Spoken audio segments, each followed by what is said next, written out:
And I hope I'm going live about now. I hope we won't experience the terrible, terrible upload speeds of yesterday, which completely effed with my stream. But hey, at least I got my little rant about Tailosive Tech's latest video out. As always, let me know how the audio and video quality is working for you. Please, in particular now, let me know if there are any dropped frames, any stutters. Looks like OBS is stable. I switched once again to hardware encoding. And I turned off my PS5. Maybe it was doing some weird upload or bandwidth just eating up shit yesterday. Regardless, I'm also streaming at a very different time than I did yesterday. So I did everything I basically could, short of switching my carrier. My router I know is okay. I checked it out. So seems like OBS is doing quite well. That should give me some peace of mind. Let me quickly address what we already have going on in the super chats or the chat in general. We have Maximus using what is that called? It's like a member chat, right? I think it's the first time somebody's doing that here. He's a member now for 7 months, saying, well, that's an early stream, lol, still at work, but also very generously giving €2.49 and saying, gonna check out the stream after work. And Jim, I absolutely understand you. I actually had an early or a short work day today, so I was very, very happy I could be doing this. Afterwards, I'm actually taking the train to my family, so that's my gym for today, just a back and forth. And Steve, our other MarkTech Pro Max channel member, actually joining, saying, good luck, we'll keep you in the background while finishing up at the office. So I guess everybody is at work. I'm taking my time to finally, by becoming a channel member. Shout out to Steve, Max, Maximus, and Angelica, who are MarkTech Pro Max supporters here on YouTube. Or you can become a supporter on Patreon. There are a few different tiers there, including a free one. So plenty for us to explore together, to grow the community, to interact, for you to have my opinions heard, for me to hear your opinions, and for all of us to hear Marquez's opinion. The probably largest tech YouTuber. Like, I know that like that unboxing channel is like technically larger, and from what I understand, there's also 1 or 2 Indian channels that are similarly large. But for everything that we cover here, he's probably the biggest and most relevant. Mr. Who's the Boss being, though, a very close second. I'm actually surprised just how big they both are. So this is Marquez's review of the Galaxy S25 Ultra. It has a strong focus on the ultra nature of the product. Oh my God, 75,000 likes. Jesus.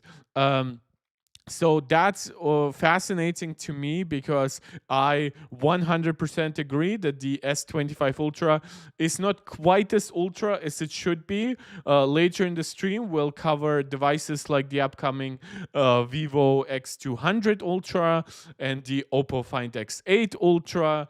And in my opinion, it just screams very heavily that the Galaxy is not quite as ultra as it should be.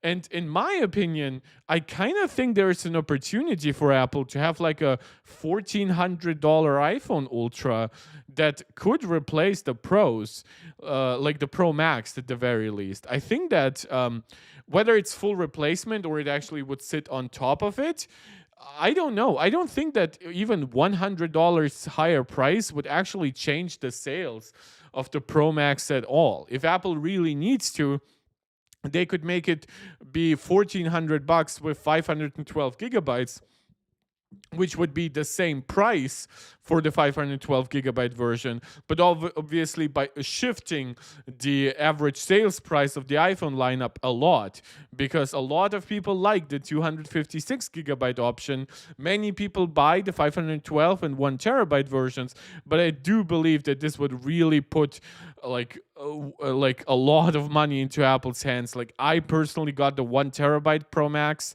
so to me, yeah, it's very natural that I would buy an Ultra with the same storage, even if it was a bit more expensive.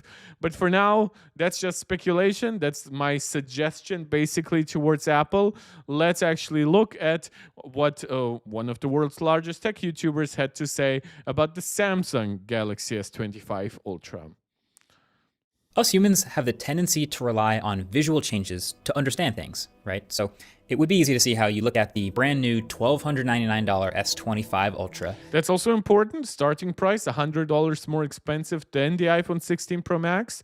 We can argue that maybe the S Pen provides certain value, though I believe Samsung values it at exactly $50. But like, and then there are features where it just competes with the iPhone nicely, like the ultra wide camera, the anti-reflective nature of the screen is nicer than on the iPhone.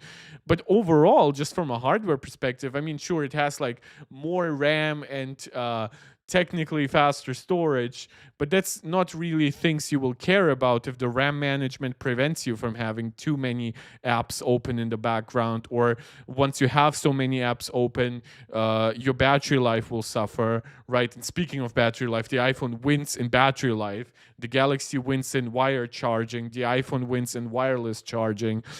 Speakers, about even. Microphones, the iPhone is better. The actual screen on the iPhone is better. It's 10-bit, it's brighter. The main camera on the iPhone delivers better images. The zoom camera on the iPhone is better at night. The Galaxy is way better often in good lighting conditions. The iPhone has actual Qi 2 compatibility with MagSafe. The Galaxy lacks that. Both have Wi-Fi 7, though the Galaxy has like slightly faster Wi-Fi 7 and arguably a better 5G modem. So there's a lot of give and take for Samsung to be here more expensive while year after year falling more and more behind with certain iPhone features. Like, that to me is a little bit like concerning. Like, sure, I know that next year they will have a way brighter screen, where it will finally be 10-bit and shit like that, right? That's all nice. I'm not denying that Samsung will keep on improving, but even with like their zoom cameras, we have manufacturers that deliver zoom cameras with twice the diagonal size. And if you know how diagonals work, that's even way more just on an area perspective. And yeah, I'm just like worried that Samsung is now using its strong market position to take it easy.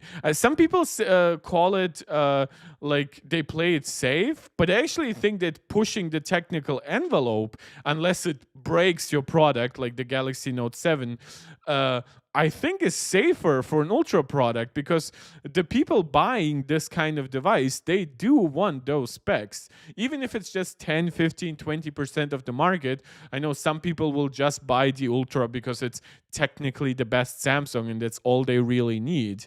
But I don't know. Like, I personally feel if I was new to the market and I was very neutral on my choice between iOS and Android, but let's say I was in a market where I couldn't buy the latest Chinese devices, or I was maybe opposed to those Chinese devices for other reasons, I honestly think I would just very naturally choose the iPhone, even completely disregarding the ecosystem, what I consider like a nicer build and shit like that. No, I would just be like, oh, the iPhone is $100 cheaper for the same amount of storage. And if I was an enthusiast looking at some of the performance tests that we just saw yesterday from like Dame Tech, yeah, honestly, to me, that would put the iPhone easily above the Galaxy. And think, Let me just it sure looks a lot like very briefly, for the peace of my soul. Yep, we have still 0 dropped frames in OBS. Jeez. Yes. last year's $1,299 S24 Ultra. I mean, it's been a whole year, and what do? They made the edges. I legitimately find the focus on the design weird, that it's similar to the S24 Ultra, because the S24 Ultra was way more similar to the S23 Ultra, which was way more similar to the S22 Ultra, than the S25 Ultra is similar to the S24 Ultra. So I legit don't quite understand what the problem is. It's a small design refinement. I actually dislike boxy. I think it makes it look too thick. We had that discussion even with the iPhone 12 originally, how it in some scenarios ended up looking thicker than like the iPhone 11, even though it wasn't. But yeah, overall, I think if you were happy with the design before, you should be happy with it now too. The little box here. Sure. But that's at least good, right? Like Dave 2D mentioned that he got like calluses and like basically like pain in the hand from just how sharp these edges were. I guess that's great. It's funny, it looks slightly thicker, but it is actually physically thinner. As much as I like boxy though, it is a little bit sharper in some places. Yeah, it's really not quite as comfortable. Oh, and they also made the bezels a little bit thinner. So now the screen is 6.9 inches.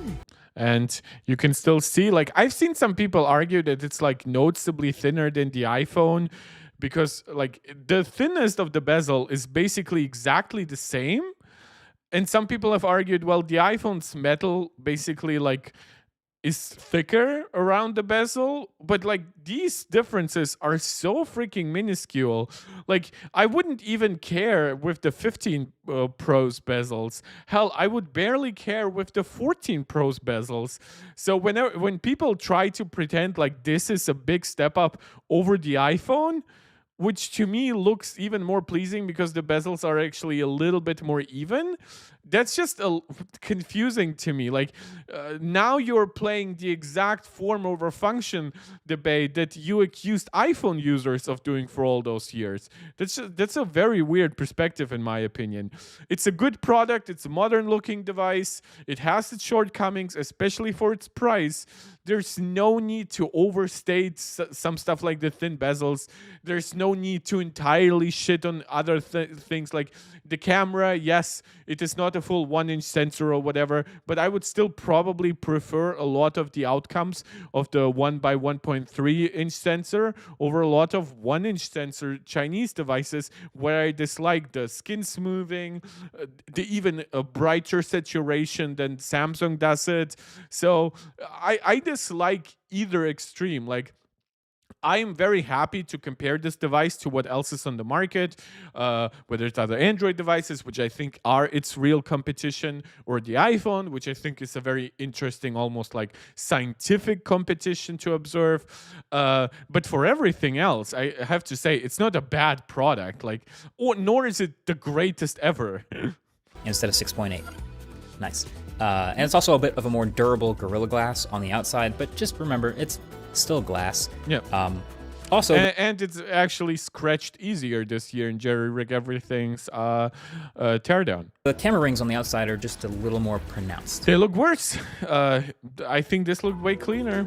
This before, fancy. This now. It's not like I would have minded them being slightly thicker, but I do believe they got so much thicker that wider, one might say, that like they just feel unnaturally close, and they do contrast now with the 3x telephoto, and I don't know what kind of sensor this is anymore. I believe it has some kind of 3D sensor here, right?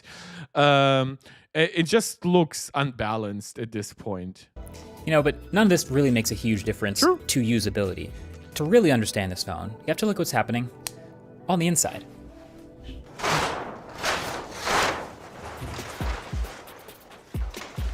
Oh, fancy schmancy camera tricks. They will always be better than deep dives, right? So, there's basically one major new thing to care about with this phone. No, the Snapdragon 8 So Elite. if you watched the OnePlus 13 review, you know I talked about the 3 big pillars that a bunch of these new flagships coming out in 2025 are going to have. The Snapdragon 8 Elite chip, these super bright new displays, and silicon carbide. I feel like one thing though that Marquez doesn't really do is like, does he not test the actual nits brightness? Like these screens are not that bright, especially the OnePlus 13. I hate to always get back to GSM Arena, but like those crazy 4500 nits brightness ratings, they have zero like real life relevance. Those are like 1% of the screen HDR brightness levels. OnePlus 13 to review, battery life display. So look, it's like what the actual like. Yeah, it has like nice peaks, but those are not all screen peaks. Those are worthless peaks. And this is also, by the way, why it maintains its bright peak brightness for longer. Like I've seen the Tech Droider video where it just was noticeably brighter by the end of a sustained test than the iPhone or Galaxy. But that is arguably also because its peak was darker, so it didn't get as hot. And while the iPhone and Galaxy basically overheated over time, which again, that's not really something you will experience in a regular room ever. So it's more about a test like how it will perform in the summer. But this will not give you either the anti-reflectivity of the Galaxy S24 or S25 Ultra, nor even its peak brightness, and certainly not the peak brightness of the iPhone that's around 1800 to 2000, or the Pixel, which is actually 24 to 2600. So I'm just a little confused by how Marques treats these things because, and it's not the only one here, right? The Vivo, I believe, like he and Mr. Who's the Boss alluded to this be having like a crazy bright screen, right? Yeah, it's a bright screen, a nice screen, but it's not a game changer over what is else on the market already. It's functionally the same as the iPhone here. So I'm just a little bit confused. I believe the Oppo is not even that bright, if I'm mistaken. And you can see this site, it doesn't have like biases towards one brand over the other. Like the Asus gets super bright, the Vivo gets bright, the Oppo not so bright. So Mr. George Best joining the stream, thank you so much. I know the timing is very weird. We already had like people basically saying, oh, I'm gonna check you in the background. So thank you for joining, thank you for chatting. Yeah, my time schedule is all out of whack, so I always appreciate whenever people can actually join. Yeah, but let's continue. Batteries. Yeah, the battery is important. The silicon carbide battery inside the Oppo and Vivo, they're pretty cool. Like having a 6,000 milliamp hour battery in a product form factor that arguably would have always had more of a 5,000 to maybe like 5,200 milliamp hour battery, I think is really cool. Now, there are questions about the supply of silicon carbide, once it's China really is pushing its domestic companies to give its better tech often to its own companies right now. So even if they can produce 100 million of those batteries, right, that would leave all those flagships for Oppo and Vivo and Xiaomi. But then maybe it would have room for something like the S24 Ultra. It definitely would not have room to supply the entire iPhone Pro range, much less the entire iPhone family. So there are some logistical constraints that in this case make Apple's and Samsung devices a little bit worse. And I'm not, by the way, the 100 million number is completely out of the ass. That's definitely not their production capacity. It's probably like almost an order of a magnitude smaller. All pretty awesome technologies. But this new S25 Ultra only has one of those things. It has a Snapdragon 8 Elite chip. It also doesn't have IP69. IP69, the problem with IP69 adds basically like thermal resistance over IP68. It's basically irrelevant for most people. It's an interesting spec point. There are major differences in how far companies take the IP68 rating. So your phone needs to meet a minimum standard of how long it survives when submerged under a certain depth. But for example, we have seen tests that show that the iPhone greatly outperforms that minimum spec, while other companies are mostly close to that minimum spec, right? So IP69 will not give you better water and dust resistance. It's an extra protection. And from every teardown I've seen, it's like it's not going to survive being in an oven or something like that. So it's basically worthless for most people, but hey, it's an extra marketing point. And it's also interesting for like just historic reasons. Like OnePlus in the past, when they still tried to sell you $500, $600, maybe even $700 devices, they refused to get an IP certification because it costs money to get an IP certification. But now that they are selling you $900 products, now they're actually actually going above and beyond and certifying their phones up to IP69. By the way, nice. It doesn't add Qi 2 magnets. It doesn't bring back. Which, by the way, neither did most of those other phones. In fact, it's pretty much still only the iPhone in terms of flagships that has the proper Qi 2 magnets. In fact, if you go all the way back to the iPhone 12 series, you will find that the iPhone has those. I believe a lot of companies even talked about it, why they're basically going with Qi 2 compatibility through cases. It's because they don't want to waste internal thickness and weight on basically like the magnets around that wireless charging ring. Back the 10x zoom, or even add. Yeah, I don't care about 10x zoom. If anything, I would have just liked to see, if you're not going to offer variable zoom, which has been my demand for a while, like a feature I mentioned relatively regularly on stream, right? It's available in the Sony cameras. But if you are not going to offer that, let's just say your optical expertise is not up to Sony's level. Sony has some shit patented that doesn't allow you to easily copy it, right? So my question is, can you really not finally improve that 3x telephoto? Make it a 1x3-inch sensor rather than 1x3.5. Make it a 48 megapixel sensor, so or 50 megapixels. So actually, except for the main sensor, every camera on the back is at least 50 megapixel, so it can do some pixel binning. It's a little bit weird. It feels like they're just keeping the 3x telephoto for markets that might be very, very much focused just on the spec sheet, and they see, oh, it has 4 cameras, rather than actually analyzing what kind of cameras it has. High frequency PWM dimming.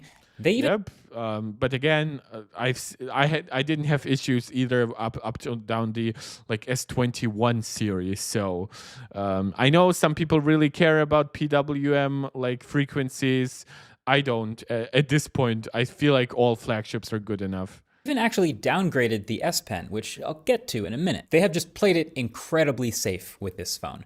They just took last year's award-winning flagship phone and did the bare minimum. Well, maybe you shouldn't have awarded it, which, by the way, I already disagreed with the standing of the S24 Ultra. By the way, over the 16 Pro Max, because that had come out last year. I even think that the 15 Pro Max is already a better phone than the S24 Ultra. But at least it's like I just feel like at least there are some advantages in the S24 Ultra versus the 15 Pro Max, and arguably it is a better big phone because of stuff like its S Pen and its proper multitasking. If you care about those things, I don't, but I know some people do. But I just find it funny to like how people really praise the S24 Ultra to like the second generational uplift is not dramatic. They're like, oh. And here's the thing.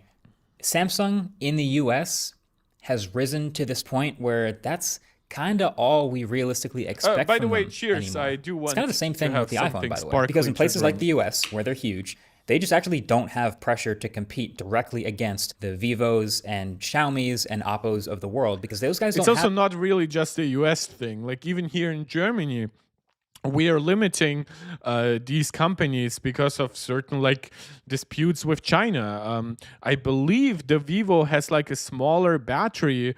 I actually have to look that up. Vivo X200 Pro, different battery.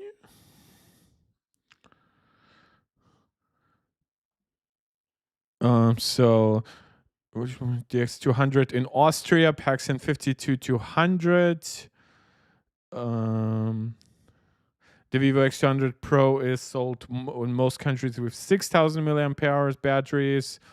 Yeah, and Germany gets like the 5200. So even here in Germany, I actually couldn't get like technically the best Vivo, which really makes me wonder what it would mean for the Ultra. I wonder if there's some kind of patent disputes here about like silicon carbide batteries. I actually never looked that up, but that's really fascinating. And yeah, just from the battery tests here, like I've seen some tests where the Vivo wins a lot. those are pretty artificial tests most times. In real world scenarios, I definitely believe the 16 Pro Max will deliver better battery life for most people. However, I also believe that including the S25 Ultra, all Ultra / Pro Max flagships, and even here the Oppo Find X8 Pro and the Vivo X200 Pro, are good enough in terms of battery life that I really wouldn't encourage you to like buy like another brand because it might have a few milliamp hours more or less. I could recommend it maybe over Samsung because Samsung has pretty a lot less milliamp hour capacity, but it does have other advantages. Like, I just think Samsung software is way more refined. I think it's also way more moral because it steals way less from iOS. Yeah, but I mean, to each their own. Like, of course, then there's like the pricing discussion. You see that this device costs like half of what the similar iPhone costs with 512 gigs of storage. So yeah, there are a lot of nuances here. Have any meaningful traction in the US. So Samsung has established themselves as the go-to safe option for so many people. So now that they have, of course they're playing it safe. So I and other reviewers will say things like, well, if you want another great phone but has a brighter display, IP69, a way better battery life, faster charging, and a $400 lower price tag, you can get a OnePlus 13. Way worse cameras, though, and I believe a worse promise in terms of software updates. No S Pen. I wouldn't say it justifies a $400 price difference because I actually do.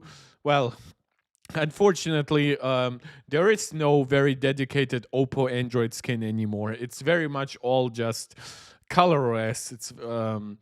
It's very much all just under one umbrella with Oppo. They probably didn't want to spend the research and development money continuously. But would I buy the OnePlus 13 over the Samsung, especially if I was money constrained? I think I would. Especially because knowing it also has like better cooling with its Snapdragon 8 Elite. Yeah, I probably would. And it'll be awesome. Now, you won't really find it in most carrier stores around here, but you can find it if you know what you're looking for. And it doesn't really work with every carrier. Like Verizon, you can forget about it. But I can't daily it on AT&T only really because they don't support Wi-Fi calling on devices that aren't officially carried by them. So I don't do much Wi-Fi calling. It's a weird limitation, admittedly, but yeah, it's interesting. The OS in that regard is definitely pretty restrictive. I mean, I'm glad. I do think that, like, while I am obviously for free trade and stuff like that, I do believe that some amount of small protectionism against China, especially while some intellectual property theft is very, very blatant, must be happening. But I would, of course, prefer just for that intellectual property theft to cease and then those devices to just be freely traded in Europe, in China, in the US. But unfortunately, the IP theft continues, and that's why a lot of these restrictions also still keep happening. In this soundproof video studio, I can't make calls all the time, so it's just brutal for me, but you could probably still make it work. Or how about if you just want a flagship with better cameras across the board? Vivo X200 Pro. It's the obvious choice. You'll have to and we'll soon have an Ultra model. Import it if you know what you're doing. And most people don't, but that's a good option. And look, I could go on and on, but here, as long as people in the US buy their phones from carriers, which they do, and as long as they keep putting out phones that play it safe and don't totally suck, which they are, then they will continue to be the go-to and people will just keep buying them and they will never feel threatened. So this phone plays it safe, doesn't totally suck. That new Snapdragon 8 Elite chip is really good. It's the best part of this phone, honestly, compared to last year. The phone is fast as hell. It benchmarks crazy. Yeah, that A18 Pro multi-core score, no idea how he got it that low. Like, I've seen stuff in the 86, 8700 range. It often can give you over 9,000, especially on like iOS 18.3. But like, Yeah, and yeah, Samsung does go up to 10,000. I honestly think that they were kind of targeting this point and overclocked it specifically to reach that. But this difference that you see here, that's not very real. Like, for one, it's unsustainable in terms of thermals for the product, but it also is not as big in most testing.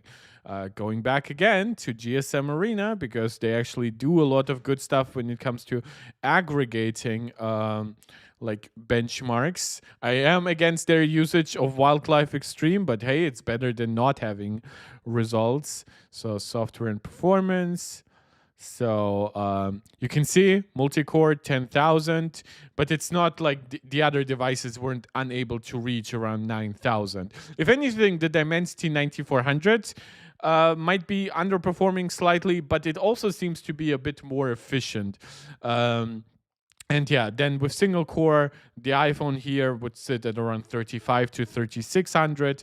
I know in some tests this can get you maybe to around 3200, but usually you won't see the Galaxy like dramatically outperforming, for example, the OnePlus 13, but it will sit on top of the Dimensity 9400.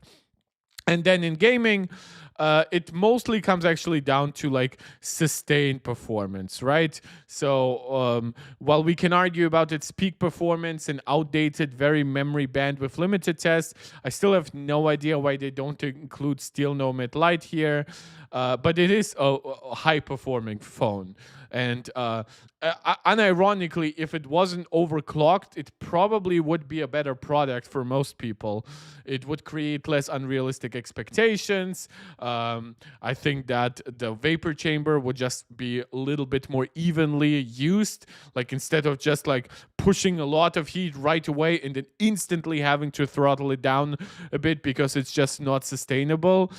Rather, you would get to like 95% of that performance, and that 5% difference of performance could be a 10-15% difference in power consumption and heat generation. It would be better for overall thermals, would be very stable, would be better for battery life. But alas, Samsung needed to market a Galaxy chip, right? They even claimed it's like custom because of like the camera stuff. I still like when I wonder if anybody can tear down the die and tell me if it's actually like if it has any kind of form of different ISP or if it's just like bin dies that Samsung is taking here. No idea. That might also be the reason for some compromises. The 8 Elite is already pretty expensive, but if Samsung is paying Qualcomm to get like some of the best versions, to have them more efficient, to have those that clock the highest, that might explain why they really had to downgrade even stuff like the S Pen. Steve joining chat for short again saying, while he's apparently finishing up at the office, saying, decent review for one. So for one, I hope I'm not distracting you too much from your office work. But yeah, it is actually a good review. I think it goes into the right amount of details for the average customer. I don't think it goes into enough for like enthusiasts, but it's better than nothing, definitely. High, rivaling Apple's A18 Pro chip. It's a little lower. Like obviously better than nothing is like little praise, but it's better than I would have expected. Which also is not very high praise, but you get what I mean. It's actually higher in multi-core. And using this phone, it's just so smooth. It's smoother and more efficient than ever before. So I have nothing but good things to say about the performance. Samsung also paired that chip with a 40% larger vapor chamber, and none of my regular use has gotten anywhere near warming up this phone. And it looks like all the international versions of the S25s are all going to get this new chip. So no Exynos chips. That might actually help with sales worldwide, because the Exynos reputation was really shit by the end. And the longer Samsung actually like keeps delivering Snapdragon only devices, I honestly wonder if it's going to be complicated for them to ever return back to Exynos. Certain regions, everyone is going to enjoy this performance. It's kind of weird that those benchmark results don't correspond with what? With real world performance, or you mean like with the rest of the tests that we have looked at in this channel? Like one thing that you won't, for example, see, like even though the Pixel has a shit processor, right? the Tensor G4 will not perform only half as good in real world. It will perform 70% as good, maybe even 80%. And that's a big multi-generational difference now that we have like 15% gains year to year often. But yeah, it's often hard to just take benchmarks and say, oh, they mean this or that. It's quite funny that those benchmarks don't really correspond well with gaming performance. So sorry, my finger slipped with the enter button. Yeah, the gaming performance, it comes really to API usage, to optimization, to Samsung probably still delivering like a month or 2 months worth of stability and performance focused updates. I do believe that people misunderstand how vapor chambers work. I think people believe that a larger vapor chamber automatically means like that much greater heat dissipation. But there are differences because a vapor chamber might be 40% larger, but let's say you had to make the walls a little bit thicker so it's like stable. Well, now the actual like heat dissipation material in between the walls, right? Now that might actually only be 20% larger. And then again, if the vapor chamber is hitting against maybe a new glass or titanium structure that is not very good at cooling, right? Samsung did change some of the Gorilla Glass that they're using this year. Again, I still have not heard confirmation, but I remember them saying that during the keynote that they're using pure titanium, which definitely was not the case last year. So I'm a little confused.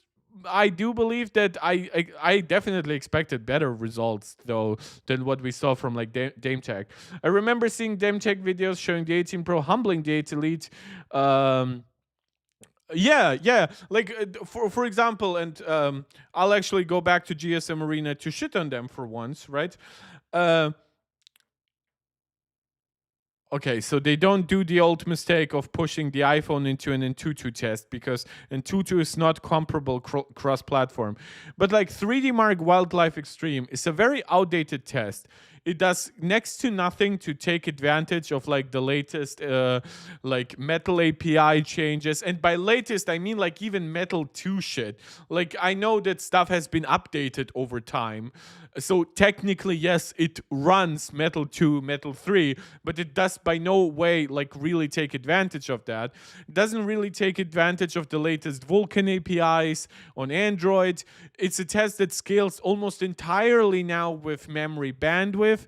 This is why devices with 10,700 mega transfers LPDDR5X memory, for example, perform pretty well on it, even though the OnePlus 13 actually does not. Maybe the test is actually kind of almost like compute limited for once on the 8 Elite. But in previous tests, it really scaled very, very much with bandwidth rather than even raw compute. That was really funny to see often. So, but my problem with those tests is like, even inside 3D Mark, you will find a way better test than either Wildlife Extreme or Solar Bay, which Solar Bay is a ray tracing test, but even they said basically that it's very light on actual ray tracing and does very little to actually represent like the potential of higher end ray tracing. And still Nomad Lite does not have ray tracing, which to me is so weird that they didn't like make Steel Nomad Lite and Steel Nomad Lite Solar or something like that. But Steel Nomad Lite is actually a modern test. It's actually written for Metal 3, actually written for the more newer APIs. It's sometimes both bandwidth limited and compute limited, so that's really nice to see that developers technically can work around certain things depending on what their game prefers, right? So yeah, whenever people are like, oh, here's Geekbench, here's Antutu, like, yeah, the problem is they're real games. And the reason why I say this is not because, oh, real games prefer the iPhone. I don't give a fuck what the final outcome is. I watch PC reviews because they're interesting to me. And guess how many of their tests are completely artificial benchmarks when it comes to a new GPU? Maybe 1 out of 20. right? It's definitely not all of them. So I always get confused. Like Geekbench, at the very least, Geekbench is built to replicate modern tasks. It gets regularly updated. It's very much designed for cross-platform comparisons, and it's optimized nicely for ARM in general, right? So unlike Cinebench, for example, which up until last year did not have a really good ARM version, so x86 to ARM comparisons were worthless. At least Geekbench 6 always the CPU test, I might say, not the GPU test, always had like a reason to exist and to be used. And Tutu never understood the purpose of like testing memory and storage, and like, what do I care? Like, if an app opens faster, I don't give a fuck if the storage is actually 2 times faster. If one device might have a much faster compression decompression engine and much better instant read and write speeds on slower storage because it has a better storage controller, that's all that matters to me. So Antutu is a weird amalgamation of very different results. And 3D Mark does have a newer test, which unfortunately both reviewers and many consumers still refuse to understand and use. Samsung's stuff, all their software, One UI 7, and the AI features they've chosen to add. So Samsung software is good. It just got this big overhaul with One UI 7 on top of Android 15. And the longer I use it, honestly, the more I like it. I do keep seeing features that are clearly inspired by iOS, which is totally normal, but they've kind of done it in their own way. So like instead of the total dynamic island copycat like OnePlus did, they have this... Not just OnePlus that did it.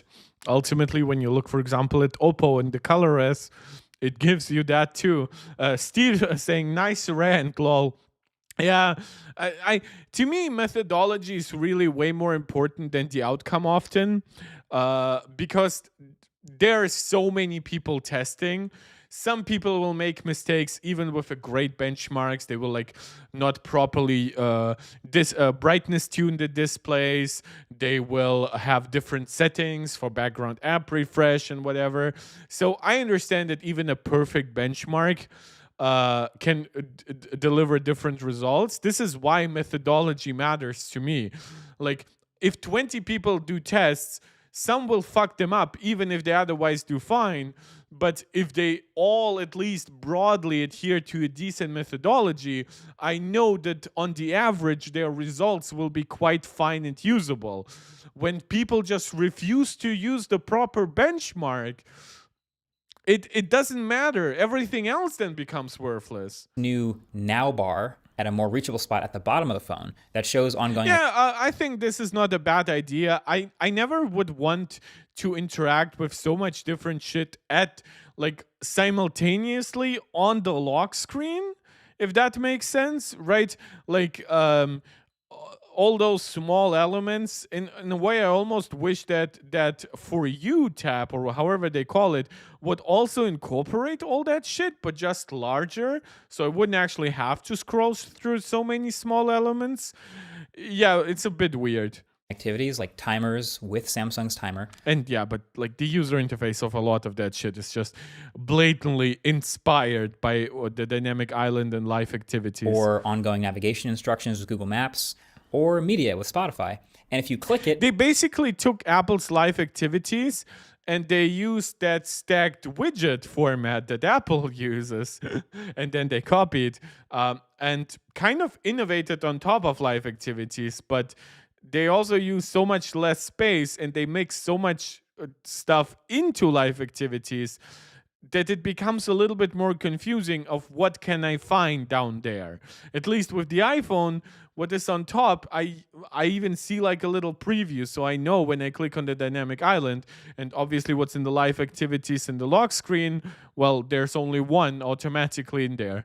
It'll expand and give you more info, so that's nice. Or the new notification shade, which is swipe down from the right for quick controls, or swipe down from the left. Yep, they finally relented. But by the way, this is an option I really would want to see from Apple, just like visually.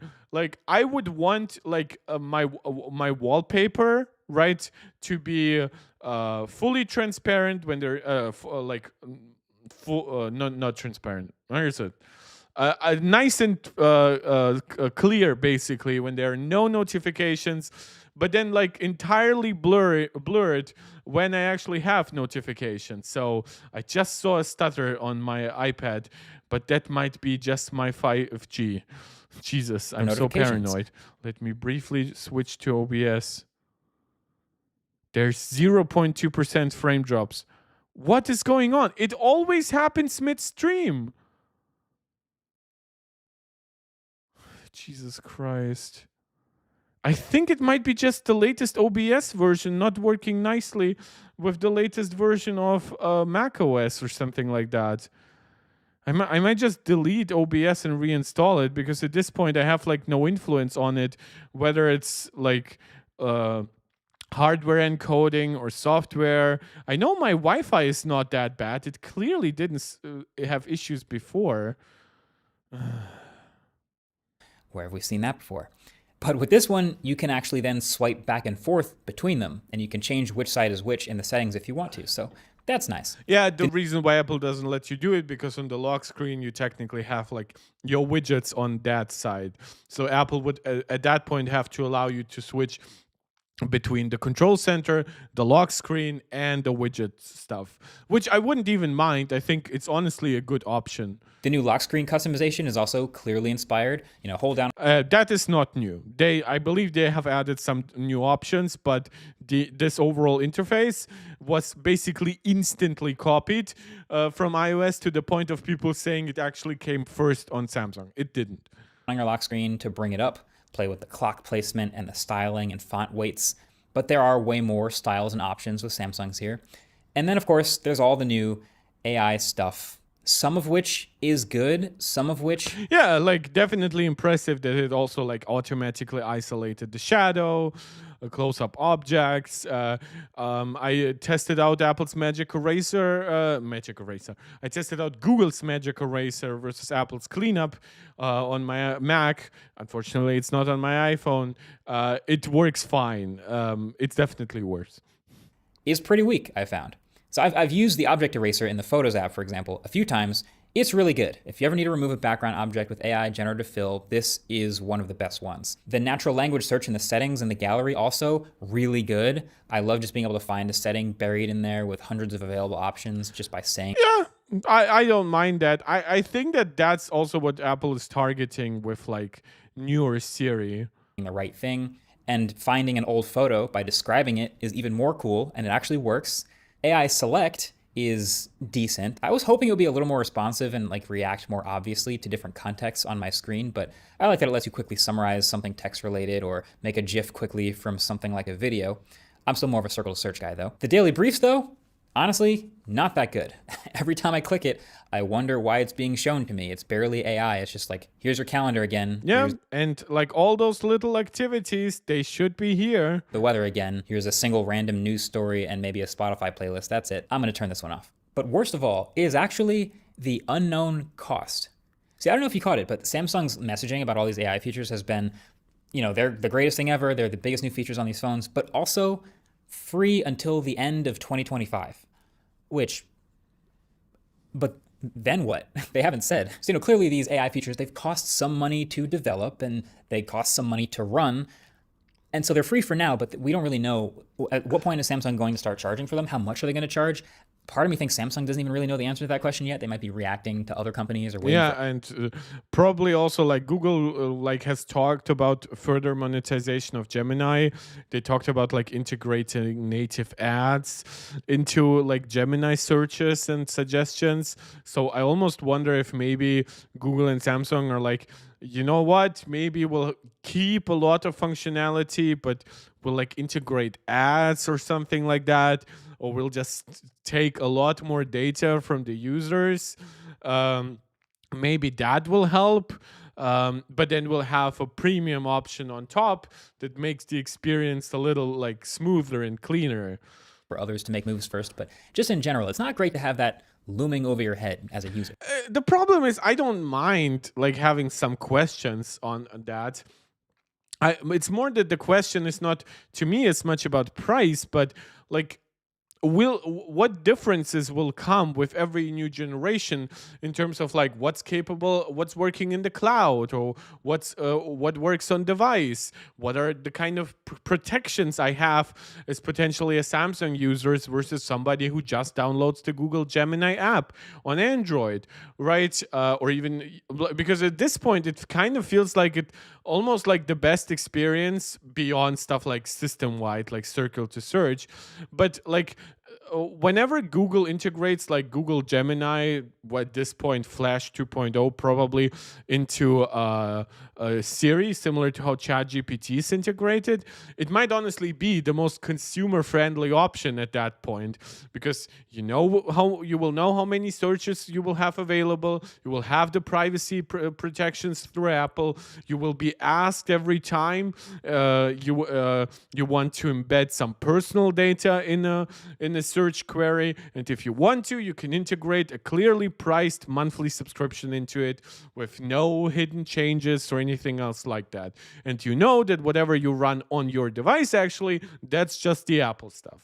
Also, I feel like I need to do some sort of AI commercial versus reality comparison at some point or something, because I don't know about you, but I don't know how long it's going to be before we get to the point where I ask an AI to plan a trip for me, and then I just follow the trip blindly. Like I still want some control. I wouldn't mind some suggestions potentially. Even now, Gemini on this phone, plus a few plugins, lets it do some more interesting and complicated things. Like it can reach into apps and do compound tasks. So I can say things like, look up the next Brooklyn Nets home game and add it to my calendar. And it'll do it. And I've done stuff like that and been impressed, but then I'll see one or two little errors in it, and it's not quite 100%. I've done that too. I think I asked Gemini about like battery life results between the S25 Ultra and the 16 Pro Max, and its first response, it actually said the Samsung won, but it couldn't reference anything specific. So I asked it to reference GSM Arena, and it actually apologized, said the Samsung lost, and it gave me the correct numbers for the iPhone's battery life, but it then kept on giving me the wrong numbers for the Galaxy S25 Ultra. And because I like slightly remembered the numbers of the S25 Ultra, I was like, oh my God, they're just using the numbers of the S24 Ultra. That's because it was trained on older data, which is terrible. I don't think that that is acceptable for Google at all. I think that whenever you just don't know shit because it's trained on older data, I think that the AI should basically give you a Google search result at that point, because making you rely on potentially outdated information and not informing you thusly, that's very bad for Google as like a search engine company. Accurate, and then it kind of breaks the illusion of the magic, and I don't feel like I would trust it to do the bigger things. So that's a story for another day, though. Here's something about this phone, though, that really summarizes so many of the thoughts I've had about it. Yeah, this is why, by the way, I've talked about the S Pen and the fake quote-unquote camera rings. It's not because I think that either one of those is a deal breaker or the biggest insult ever to consumers. I just think that they show that Samsung priorities were very much not very ultra this generation. This is one of the only phones with this, the S Pen. Well, a stylus. Super precise stylus that fits into the side of the phone. Already a pretty niche feature. They first added it to the Ultra from the Note series with the S22s, and they've continued adding capabilities to it over the years. This year, Samsung removed the Bluetooth functionality from the S Pen, which means it can no longer be used as a remote control shutter for the camera or for any of the media playback controls. And the old S Pen, which does that stuff on the old phone, doesn't fit in the new phone. So they took a feature away. Yep.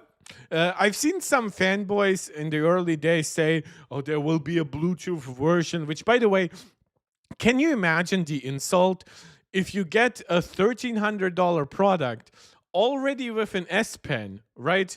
So it's not like you're buying a completely different accessory format here, right? Like a case that holds a pencil or whatever. No, could you imagine the insult of like, oh, if you actually want a Bluetooth S Pen, take out your old one, throw it in the trash, give us 50, 60, 70 bucks, whatever, and then we'll give you a new S Pen. That's wasteful, that's insulting, that's logistically terrible. Like bullshit. This is, by the way, why I was in favor of the removal of something like the headphone, the integrated headphones or integrated chargers in the box. Because look, this is my go-to charger. It's currently was just charging my iPad here on the side, right? It's a 3-port charger from Anker. It's 100 watts. 2 USB-C ports, 1 USB-A port. I wish that third one was also USB-C, but at that point, there wasn't a version like that available, right? It's gallium nitride. It's smaller than the rest. It gets pretty hot in a way that even Apple's charger doesn't get it. 100 watts. But alas, it's good enough, right? So why do I need the 20th 5-watt charger or the 5th 20-watt charger if I'm gonna buy this and I'm gonna use this for 10-15 years until it breaks? And it has functionality that those included chargers simply won't replicate. I would argue the same thing for a cable, because here's like my 3-meter iPad charge cable, right? That I was currently just using. And again, and the same for headphones. Like, sure, I like the Apple earbuds, but how many pairs do I need every time I get a new iPhone, right? And I use my wireless AirPods most of the time for my day-to-day usage. These I basically only use for the streams. So, yeah, I know some people don't buy that environmental explanation from Apple. I do. I think that, of course, margins also play a role and shit like that. But I do believe that Apple also genuinely wants that environmental stuff. They have cared about it way before it was cool. They have cared about it way before, like, specific changes, like, just started rolling throughout the entire industry. And the justification was, well, the data shows that people didn't really use it. Less than 1% of people ever actually activated that feature on the phone, so we just got rid of it. And logically, I guess that does make sense, but if you follow that logic out, many people never even use a stylus at all. Why not? And I would prefer that it wasn't there in the S Ultra. Take away one extra ingress point for water and dust. Take out the complexities and use that internal space for something else. Remove that. And I think the answer is right in the name. It's supposed to be the Ultra. It's supposed to be the phone for cramming in tons of extra features, extra little things for the small amount of people who will actually use them and notice them and love them. If we didn't want all that, we'd just get a regular S25. Like there are some noticeable differences there that are not just extra shit. Like, yeah, the S25 Plus might, for example, have a very close battery capacity, but for years, those devices didn't have LTPO panels, so it didn't allow for, like, true variable refresh rate. They had, like, basically overclocked LTPS panels, which wasn't great for their efficiency, battery life, cooling. Their cooling is worse, so they might have the 8 Elite, but it won't perform as well. They don't have the same charging speeds. They have worse speakers. Those are not things that I believe should only be reserved to be nice in an Ultra product. So, you just added log to the camera app, right? Yeah, like, this is a feature almost no one is going to even know their phone has. But for the people who will use it, like maybe a YouTube creator who has an entire car channel that they run where they just shoot it on phones, it's awesome. It's going to be a great feature. But, okay, it doesn't add to the bill of materials, so I guess you don't have to get rid of that. But what about the new 50-megapixel ultra-wide camera? It's been a genuinely nice upgrade. It still bins to 12 megapixels, but all of my ultra-wide shots now are much sharper corner to corner, and in darker light, the better sensor gathers more light and gives more usable images consistently. It's something a lot of people wouldn't have noticed, but in the Ultra, it's worth it. So when Samsung says they got rid of... I honestly think that this sensor is slightly better, and it deserves to be in every Galaxy S phone. Bluetooth and downgraded the S Pen. It's not that that decision doesn't make logical sense. It's just that we wanted the reason to be, we got rid of that so we could fit in this other awesome feature that we just shoved into this phone because it's crammed with useful stuff. But there's none of that. Like, this phone is supposed to be the best that they can offer. It's in the name. It's what we pay the premium for. But this specific decision it's just the most obvious example of, we're not really concerned actually about that here. It's more like, we could save a few cents per unit and continue to appeal towards the masses. I'm gonna go ahead and guess that's why this phone also doesn't have a silicon carbide battery. I'm gonna guess that's why they didn't spring for IP69 certification. I'm guessing that's also why they didn't add G2 magnets into the phone itself, because even without that... Am I losing frames again? Is OBS acting up? Yeah, it's 0.9%. What's going on? Why is that happening all the time? Does OBS struggle with like background app refresh or something like that? The moment I open it, it just shows no extra frame loss, so I'm so confused. Uh I might try to, but yeah, no, it's dropping like crazy. Yeah, no, yeah, something is wrong with my home internet. That's very, very bad. Stuff, this phone is still fine. Honestly, it's still really good. Even without a huge display upgrade, this is still absolutely one of the best displays. Super crisp, very bright, high refresh rate LTPO, and it's got that underrated anti-reflective coating. Media looks great on it, games look great on it. It's just not the best. You know, the new chip works wonders with efficiency, and battery life has been awesome on this phone. I've ended days with 30-40% left, but it's not the best. But hey, it's still awesome. The rest of the cameras beyond this ultra wide are basically staying the same as last year, and they've turned out to be totally fine too. Plenty of speed, great autofocus, a little bright sometimes and kind of overprocessed, but that's the Samsung thing for a while. They're awesome, but not the best. This phone, Steve saying, yeah, I think it's your internet. Look, man, I have no idea. I'm just disappointed. S25 Ultra is awesome, but it's missed out on an opportunity to be the best. And I think for $1,299, it's fair to expect the best. So it's been fascinating watching the competition catch right back up, watching the lack of pressure show itself. And it's crazy how fast we went from last year being like, why would you buy anything else? To this year saying, you could buy anything else. Now, a couple other things that didn't quite fit into the rest of this review / rant. One, the battery does seem to charge a little bit faster. Not a lot faster, but Yeah, like 5%. a little bit faster. And the hardware in general, I think it feels a little more generic, yes, but there's still some thoughtful stuff. Like they flipped the SIM card tray to the opposite orientation, which doesn't sound like much, but more than once I've poked the microphone of a phone instead of the SIM card ejector port because of a confusing location. So I appreciate that. The regular S25 and S25 Plus have basically every single software and AI feature that I've talked about for this entire video, and the new Snapdragon 8 Elite chip. So my initial thoughts about maybe the cost of the Snapdragon 8 Elite for Galaxy being like a big bump, making them feel the pressure, trying to squeeze down like other cost savings on the phone, taking out Bluetooth from the S Pen. I thought that might hold water, but not anymore because these phones still have it, and they are $799 and $999, and probably a better value for most people. Before the enthusiasts, you know, those of you who would watch a whole 18-minute YouTube video on a new phone before choosing to buy it or not, now you know. The tables have turned.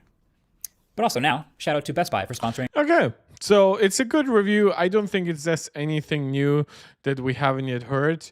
So I hope my stream is stable enough for me to continue. But yeah, if not, let me know if it gets too unacceptable with the stutters and shit like that. But I'm glad that we were able to review that, to analyze his review. I think it mostly still lines up with stuff that like Mr. Who's the Boss said and the Tech Chap said and other people we have watched. I would have liked maybe some more in-depth stuff about like the exact battery life that he got. I would have liked for him to actually maybe analyze the screen brightness, so he didn't just claim mindlessly that the OnePlus has like the brightest screen ever made or whatever. But it's not a bad review, and I'm definitely happy to have stuff out there that is somewhat critical of Samsung in the right way, right? It's not like he's suggesting for them to use magical technology that doesn't exist. It's not like he says $1,300 is unacceptable outright, or he doesn't advocate for complete company change, like making it all about like right to repair. I think his suggestions are realistic. I think they're very oriented on what that consumer base actually would want, and I appreciate that.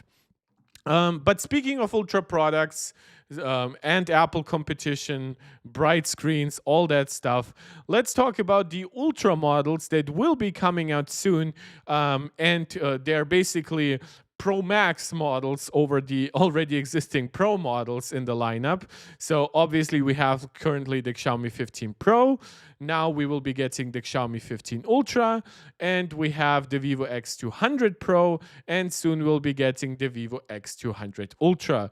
I will be covering those phones more in depth by the time they're actually announced. I don't think my viewer base is that interested in me just covering like every leak and rumor about those products, but I do believe we are close enough and have realistic enough leaks at this point that it is worth covering. So first, the Xiaomi here this is a pretty good source for that stuff, Yogesh Brar on Twitter. So we do have a full 1-inch sensor to expect. It's the LYT 900 from Sony. Basically kind of the best they have to offer in the smartphone space. It's actually interesting because a lot of Pro devices and even some Ultra devices have moved away from using full 1-inch sensors, and one of those we'll actually get later too. But this is the most interesting spec here. Then it has a 50 megapixel ultra wide JN5. This is a very bad sensor for an Ultra device that is primarily focused on cameras. It's a 1 by 2.7 inch sensor. It's a Samsung sensor. It's relatively modern, but it's not gonna deliver you some game-changing ultra wide changes. And what's also interesting is that while the 1-inch sensor here might be obviously superior to what Vivo is going to be targeting, the ultra wide is going to be worlds apart. And then when we come to the telephoto and periscope cameras, we have the 200 megapixel 4.3x zoom HP9 sensor. That's a 1 by 1.4 inch Samsung sensor. So that we have already seen in the Vivo X200 Pro. That's a pretty good big sensor. It will depend a tiny bit on just how wide they can get the aperture over such a large sensor on a periscope arrangement, and if they have the stabilization capability to actually make it still work nicely in low light. But this definitely bodes well for its periscope camera. What I'm not too happy with is the 50 megapixel 3x telephoto. Now, it's not a bad sensor. No, I said I don't want to open it here. Jesus. It's an IMX 858 Sony sensor. This is a 1 by 2.5 inch sensor, which makes it slightly better than like what Apple, for example, has on the ultra wide. Definitely larger than what Apple has on their 5x telephoto. But the problem is that at 3x telephoto, like the difference in quality at 3x versus 4.3x, like at that point I wonder, like, couldn't you maybe don't use periscope, make your entire system cheaper, just have one like 3.5 or 4x telephoto with just the HP9 sensor. Yes, at 4.3x it will look worse than if this camera is by default at 4.3x. But in my opinion, that's a cheaper solution. It's a solution that allows more internal space for other components. And it avoids just having like potentially drastic differences. Like you have two Sony sensors here, but pretty different ones. You have two Samsung sensors, but pretty different ones. You don't really zoom far enough to really justify making this a periscope camera.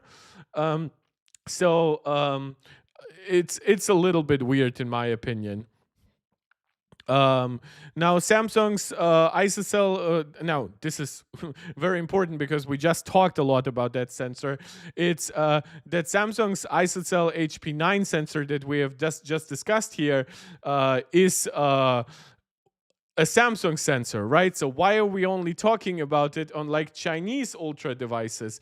Well, the answer here is unfortunately pretty clear, and that is that Samsung does not want to make their devices, for one, as expensive to make, but they also don't want to make them as thick as these camera-focused Ultra Chinese devices.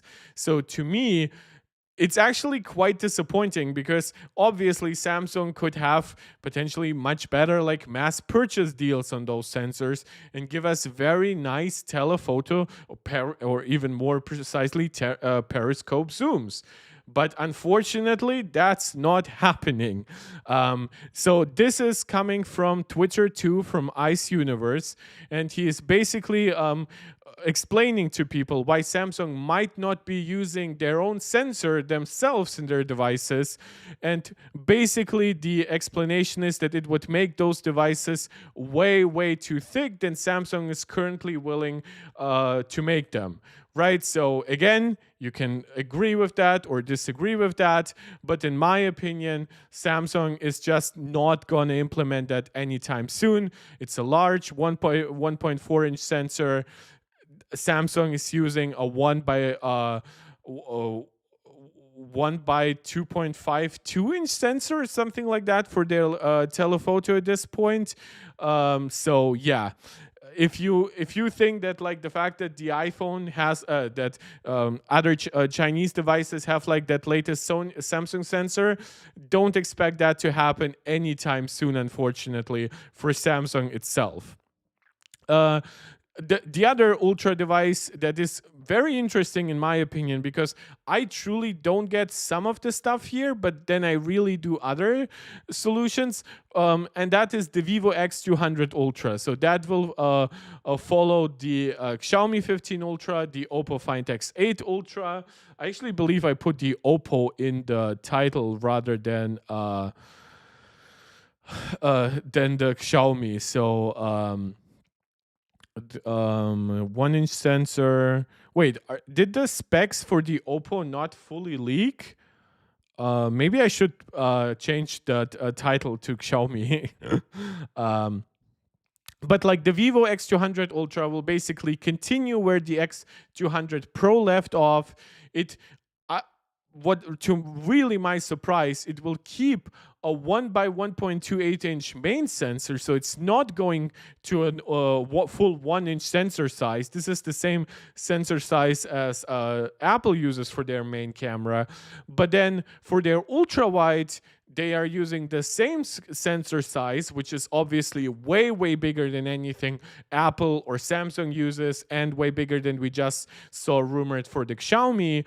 And then the 200 megapixel periscope telephoto camera, we are looking probably at a similar arrangement to the already existing X200 Pro with an HP9 sensor, which would make it work at 1 by 1.4 inches. Yeah, and interestingly, the ultra wide will be at 1x, which suggests that the ultra wide might not be 2x wider than the iPhone, right? It might just be like 60% wider, but yeah, that will be interesting spec points to observe. And then the main camera will be 1.5x in the viewfinder, so that's very, very interesting to me. Yeah, but let me quickly look actually at Oppo. Maybe I actually can find some interesting Oppo Find X8 Ultra camera specs.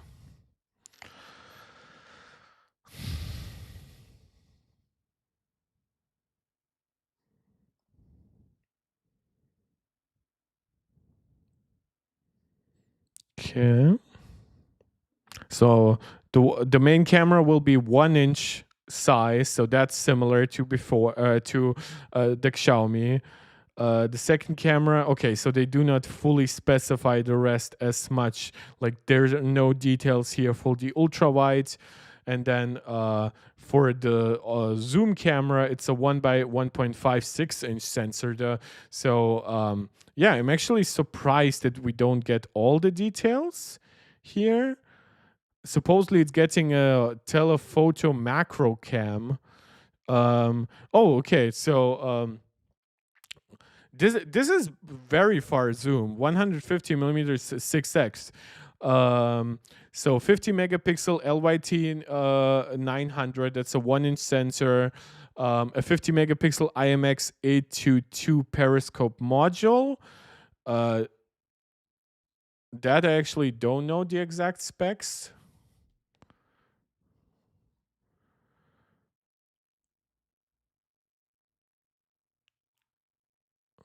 Was that the 1 by 1.56-inch sensor?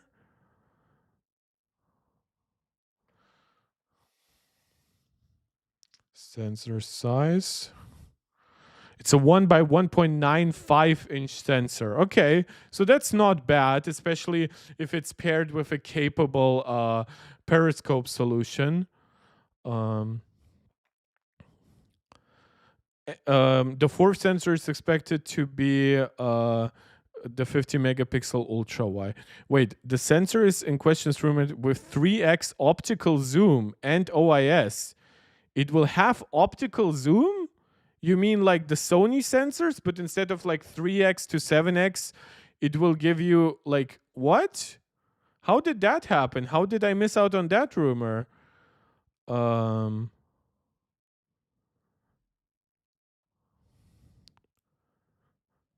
is expected to unveil the Find XL Ultra in China early next year. The upcoming phone is tipped to come with a 3x periscope telephoto camera and the 6x periscope Okay, so the 3x is not periscope. You don't need. Okay, so will have a 1 point with 3x and the 15 1 by. Okay, so there are two different telephoto cameras. One is a 6x periscope camera at 1 by 2 inches, and then a 3x telephoto with 1 by 1.56 inches, and then the ultra wide. Let's look at the specs that we have here. Does it mention the ultra wide here?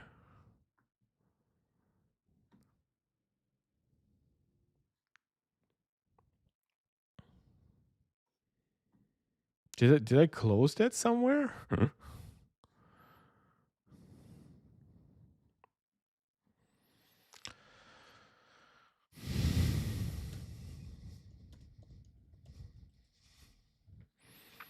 This is obviously like very, very like riveting live TV. Getting a telephoto macro cam. Okay, so maybe the camera specs of the ultra wide haven't yet leaked.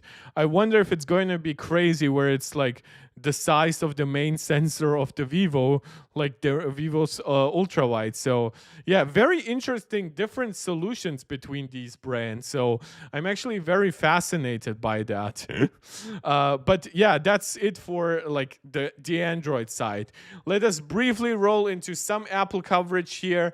That should be very quick. First of all, the M5 supposedly has gone into mass production. It's going to be manufactured on TSMC's N3P node. Now, some have said Apple is foregoing 2 nanometer because of cost. I do, however, believe that if they are actually producing it right now, they just couldn't produce 2 nanometer. So I wonder if they will have like a mid 2025 release with an M5 chip like last year's iPad Pro, and at that point they would not have 2 nanometer chips ready by May or June the way they could have with N3P. Supposedly the M5 generation is going to use TSMC's system on integrated chip packaging technology. People say it will benefit the M5 Pro and up, but the current Pro and Max chips are not multi-chiplet design. They are not several dies combined into one. So I wonder what the benefit is going to be, if maybe they will have, I don't know, like some kind of stacked chiplets at this point. I wouldn't be surprised if it benefits the ultra chips. That I would definitely understand. But it's definitely interesting that people are arguing that for the M5 Pro already. Seemingly for the regular M5, it just won't matter. It's definitely a completely monolithic design. 5 to 10% improvements in performance and or efficiency will be interesting to see what architectural differences we'll see. And according to analysts, it's very much focused on AI improvements. Nothing too surprising here. What was a little bit of a surprise this week was Apple's announcement of the Invites app and the way it's actually being done. Now, I did want to talk about it yesterday a little bit there. Obviously, by this point, I think most people just know about the Invites app if you are in the Apple community. That being said, I do think it's still worth covering at least a little bit. The Invites app is, for one, to my big surprise, a separate app. It's not integrated directly into calendars or reminders. It has a very flashy, a very Vision OS inspired look, which led people to speculate on maybe this being like one of the first waves of Apple shipping apps with a new design language, similar to what is rumored by Front Page Tech to happen for Apple's camera app in iOS 19. That being said, it is all speculation. So it does require iCloud Plus. So whether you have a full-on Apple One subscription or you just buy some iCloud storage, even the lowest tier, now you can use the app to actually create invites. However, to receive invites and to respond to them, you don't actually need iCloud Plus. Right, so that's definitely nice, and the app is nicely designed. There are a lot of wallpaper options inside there. It's interesting that I think it's one of the few new features that Apple has introduced that are locked behind a subscription, that are not directly related to it. Like, I think that their VPN stuff, almost like iCloud private relay and whatever. Like, yeah, I can at least understand, because that definitely uses some cloud infrastructure. I don't think this app will use up that much storage and cloud bandwidth for it to be justified behind a paywall. But then again, there are so many people now using iCloud Plus and Apple One that I just wonder if Apple just looked for something to still give them more value without actually giving them more storage and stuff like that, right? Or a proper VPN inside there. So, I doubt that invites will change the value proposition for many people, the way they look at iCloud Plus or Apple One. But hey, it's at least something, right? People are already like making some events. You can see the basic interface to create date, time, location, add different people. Again, you don't have to have even the Invites app. You can technically respond to invites even on the web. So that, of course, helps if you're going to invite somebody on Android. There has already been an update to 1.0.1 for the apps with some stability and performance improvements. So choose a background from a curated set of options, customize the font, maps and weather are automatically added, invite and manage RSVPs. I mean, that's pretty self-explanatory. Fuel the party with music and live it with photos. So it's integrated, like not like directly into Apple's apps, but it obviously is very easy to use with them. You can set up shared albums, as people know. And it's available for all iPhone models running iOS 18 or later. So basically iPhone XS, XR generation and upwards. Interestingly, it is an iPhone-only app, so there's no iPad version, no Mac version. And again, it does integrate with other stuff like your Apple Music playlists and generally your Apple Music subscription, your photo stuff, and your shared albums. But if you want to set up an invite yourself, get iCloud Plus, get Apple One, which includes iCloud Plus. People are referencing back to how it was in the past with things like that. So I think it's a cool app. I definitely expected it when I originally heard about it last weekend, that it would have a stronger productivity focus. Like it would be a more of a professional tool that Apple could use to compete with services like Outlook. But this seems very much like a fun, friends and family focused thing. So if it is something for you, check it out. I don't think there's anything too negative about it, except for that if you want to send invites, you need to be an iCloud Plus subscriber. Let me know how you like it. I definitely don't think I'll have too many uses for it. I downloaded it, played around with it. I think the design changes are interesting, but I also am not sure if they're actually indicative of a full-on Vision OS like redesign coming anytime soon to iPhone or iPad or whatever, right? We've discussed it when we reacted to Front Page Tech. So I'm not going to regurgitate all of that today. I still think that I would prefer iOS 19 to be more of a refinement and improvements to Apple Intelligence focused upgrade rather than having a full redesign jam-packed onto it. But maybe, who knows, Apple can be very surprising. Like famously, iOS 7 only took like 7-8 months of internal designing for that full redesign. I mean, that explains why some parts were not super duper refined, but Apple can react pretty quickly if they want to. I just think that these days they're also very afraid of potentially scaring off consumers with way too distracting of a redesign. Like we watched how people reacted even to the Photos app in iOS 18. So I'm not sure if Apple maybe is trying to ease people in with stuff like the new Sports app, the Invites app, right? They all have a design language that definitely differs a bit from stock iOS. And has a little bit more like transparency and translucency elements that we have known from Vision OS, but it's also not one-to-one. So I'm not sure where exactly Apple will be going here. Yeah, that's about it for today, though. 1.5 hour stream, not too long, not too short. Now I have to pack up my luggage to actually catch the train in a few hours. So thank you so much for joining. As always, subscribe to the channel, like the video, share it out with anybody who you think might enjoy it. Comment afterwards. It's not just live comments. Comments afterwards help the algorithm too. Whenever you catch me live, consider donating directly through super chats and super stickers. Or by becoming a channel member or a supporter of on Patreon. All support is very much appreciated, as it's just you watching and liking these videos. And as always, let me know what you would like to see me cover next. This is Mark Tech, tuning out.